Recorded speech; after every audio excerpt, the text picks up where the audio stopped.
Second year class के इस session में हम रागों का तुलनात्मक अध्ययन के बारे में चर्चा करेंगे। आपके पाठ्यक्रम में 2 ग्रुप्स हैं जिनकी एग्ज़ाम में तुलना आती है और प्रैक्टिकल में भी ये दोनों की तुलना पूछी जाती है। पहला ग्रुप है रागेश्वरी और बागेश्वरी राग का, एक ग्रुप और है वो है केदार और हमीर का। आज हम इस सेशन में राग रागेश्वरी राग बागेश्वरी के बारे में तुलना का पक्ष देखेंगे। दोनों का नाम एक सा ही है, लगभग एक सा ही है और इसका चलन, इसका स्वरूप भी काफ़ी समान है। इन दोनों के सबसे पहले हम थाट के बारे में चर्चा करते हैं। रागेश्वरी जो है खमाज थाट से उत्पन्न राग है जिसमें केवल कोमल निषाद का प्रयोग किया जाता है। कोमल निषाद मतलब नी, कोमल नी का प्रयोग किया जाता है और जो सारे स्वर हैं वो शुद्ध लगाए जाते हैं।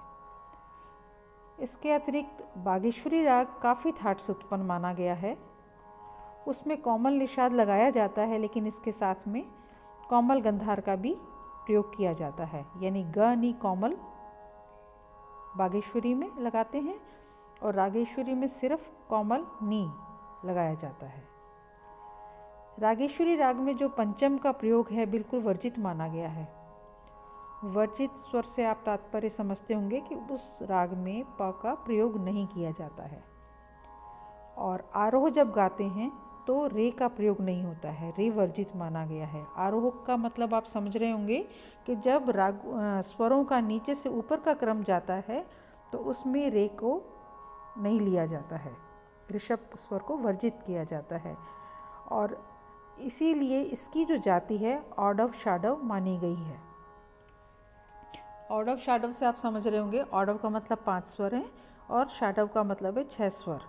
पा इसमें वर्जित है रागेश्वरी में। आरोह में रे का भी प्रयोग नहीं होता है, ऋषभ का प्रयोग नहीं होता है। जबकि बागेश्वरी राग जो है उसमें पंचम का प्रयोग किया जाता है लेकिन बहुत ही विशेष स्वर संगति के साथ। इसमें कोमल निषाद है, कोमल गंधार है, लेकिन पंचम का जब प्रयोग होता है तो म पा धा गा की संगति से होता है। रागेश्वरी राग में म गा रेसा, गामा रेसा काफ़ी लिया जाता है, बहुत इसका प्रयोग होता है स्वर समुदाय का, जबकि बागेश्वरी में म गा रेसा को काफ़ी प्रधानता रहती है, इसको काफ़ी गाया जाता है। रागेश्वरी और बागेश्वरी दोनों के थाट भिन्न हैं लेकिन उनका स्वरूप, उनका चलन, उनकी संगतियाँ काफ़ी आपस में समान हैं, एक सी लगती हैं।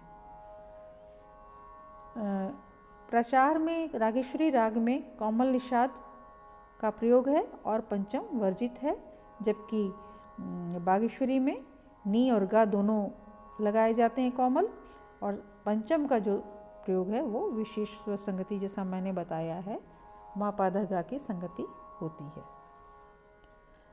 दोनों रागों के आरोह में रे और पा प्रयोग नहीं है। आरोह में दोनों रागों का ऑडव यानी 5 स्वर लगता है, जबकि अवरोह में इनका अंतर है। दोनों रागों के मध्यम और षडज स्वर जो हैं प्रधान स्वर हैं। कौन से स्वर? मा और षडज यानी सा। दोनों रागों के वादी, संवादी, मध्यम और षडज हैं। प्रधान स्वर भी हैं वो, मुख्य स्वर भी हैं वो दोनों रागों में, और वादी स्वर है मध्यम यानी मा और संवादी स्वर है षडज यानी सा।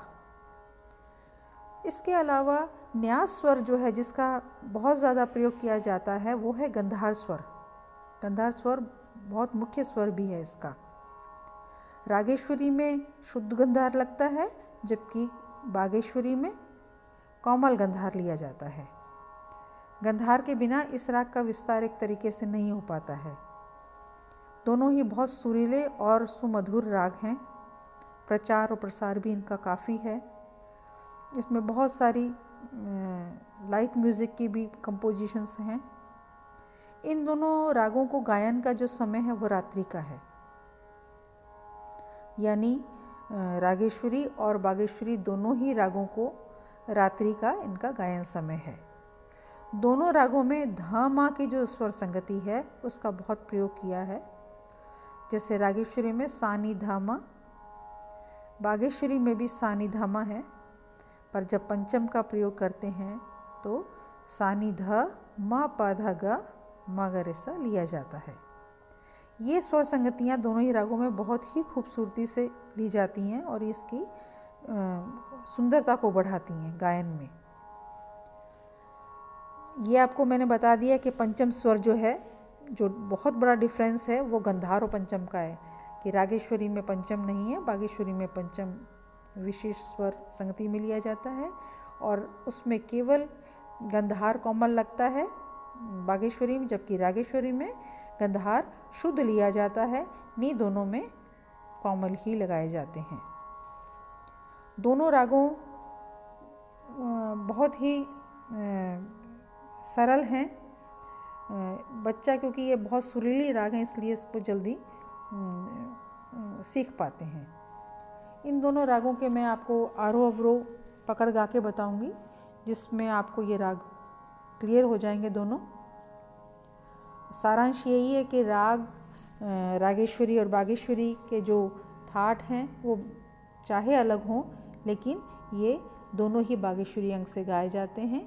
दोनों के चलन, गायन समय, वादी संवादी, उनकी स्वर संगतियाँ एक सी ही हैं, समान हैं यानी। लेकिन क्योंकि गंधार एक मुख्य स्वर है जो इनको अलग अलग करता है और पंचम का जो प्रयोग है इन दोनों रागों को अलग अलग करता है, इस बात का आप विशेष ध्यान रखें। अब मैं सबसे पहले बागेश्वरी गाती हूँ और फिर रागेश्वरी गाती हूँ ताकि आपको क्लियर हो जाएगा ये।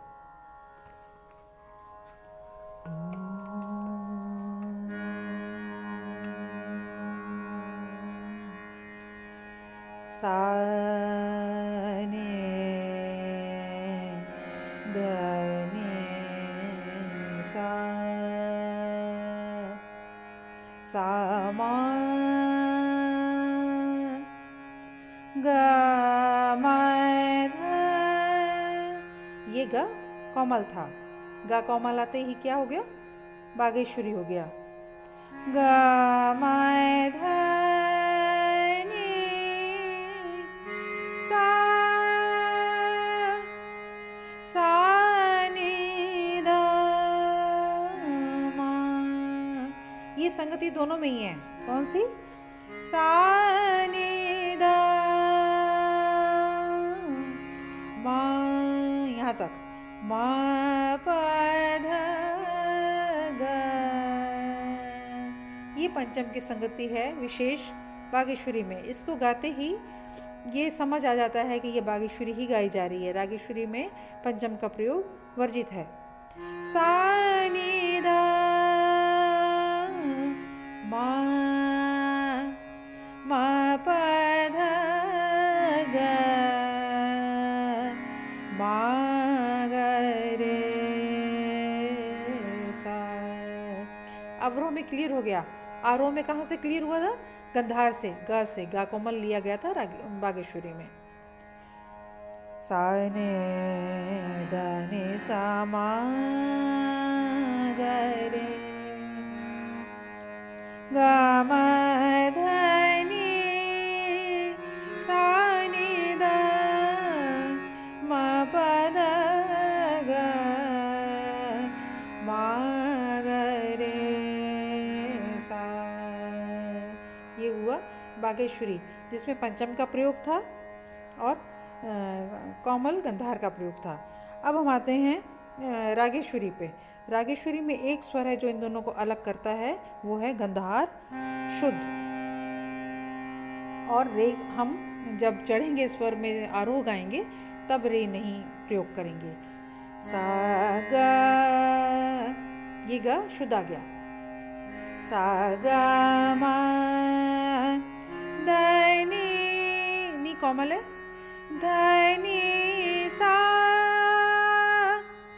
सा नी धा मा। वही धामा जो है कॉमन है इसमें। मा ग रे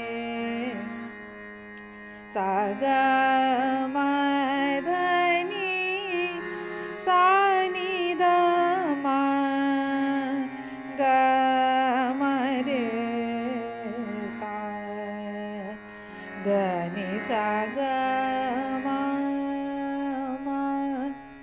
ग म रे सा। ये गंधार जो था शुद्ध था। सा ग म ग म रे सा ध नि सा, ये हुआ रागेश्वरी। और गंधार कोमल आते ही इसमें बागेश्वरी बन गया। तो इस चीज़ का गंधार जो एक ऐसा स्वर है मुख्य जो इन दोनों को अलग अलग करता है। आशा है आपको ये चीज़ समझ आ गई होगी। Thank you.